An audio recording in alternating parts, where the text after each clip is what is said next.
Like each time you watch Dricus fight, it's like yo, it's hard to mouth stuff. So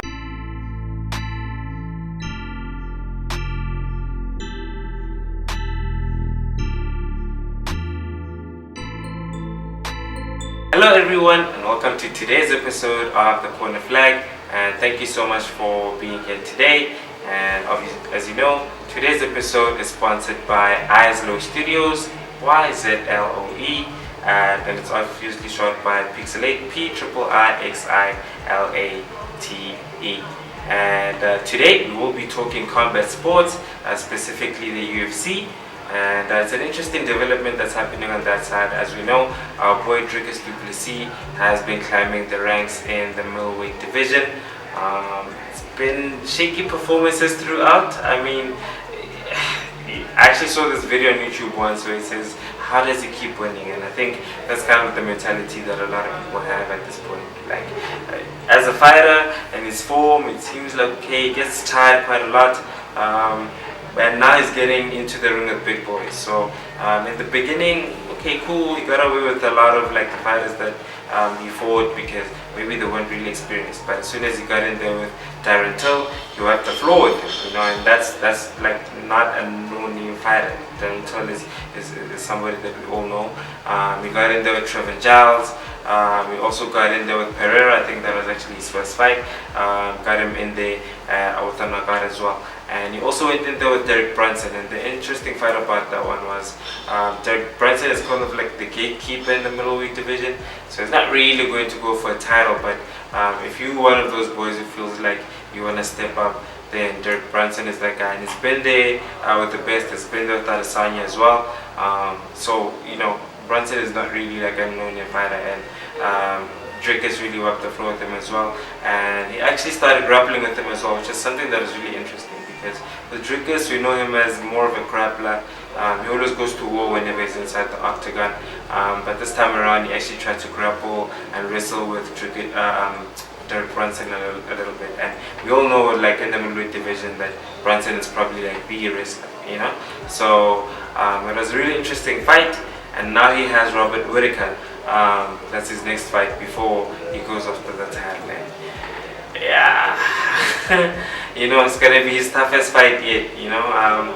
Robert is not like no small fighter. I mean, if it wasn't for Adesanya, he'd probably be the guy who has the title, probably the most complete fighter as well in the middleweight division. Adesanya included. I mean, Adesanya has good defensive grappling abilities, but he's not really like a wrestler himself, But with Robert, it's different.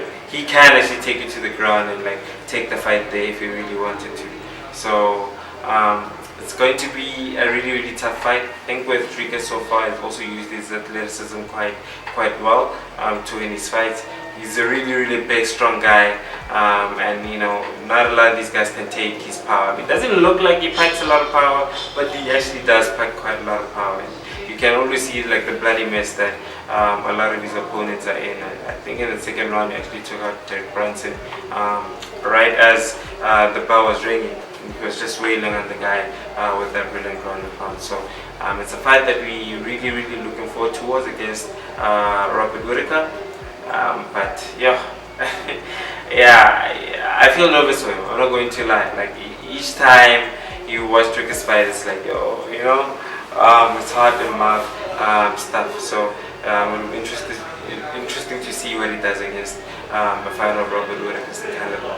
And he has been calling out Adesanya as well. They've had a bit of a back and forth. And Dricus even said that he'll be dragging somebody's carcass all across Africa. So the only African fighter we know of is of course Dricus. So he's referring to him. And every good fight and every good, dispute inside of the UFC needs a good storyline.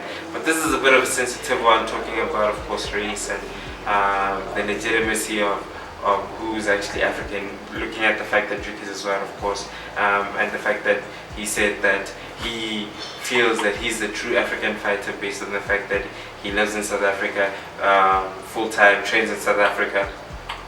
Only really goes out to the UFC when he has a fight, but he lives here, he trains here, and that's why he'll be the true African champion, as he says, and Adesanya has something to say about that, seeing as he's from Nigeria, but obviously raised in New Zealand, and he still claims his African roots. I feel like he always says he's a Nigerian fighter, regardless of the fact that he lives in New Zealand.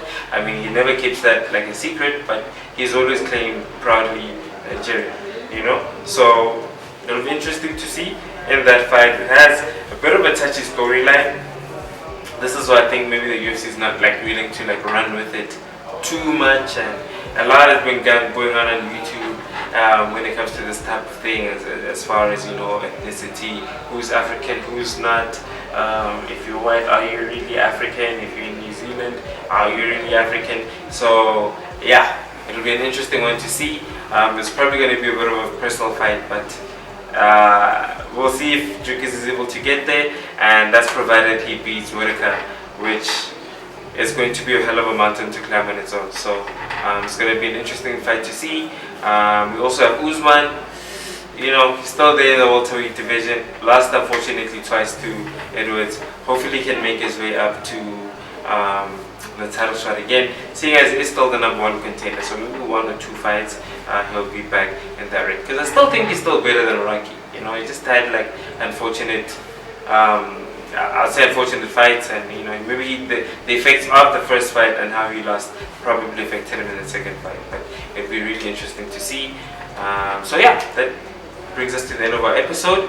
I really hope you enjoyed our episode today, speaking of course about the UFC, and you will catch us next time after we talk about the result, of course, after Adesanya and Whittaker fight at International Fight Week. I'm really looking forward to that. But until next time, thank you so much for coming.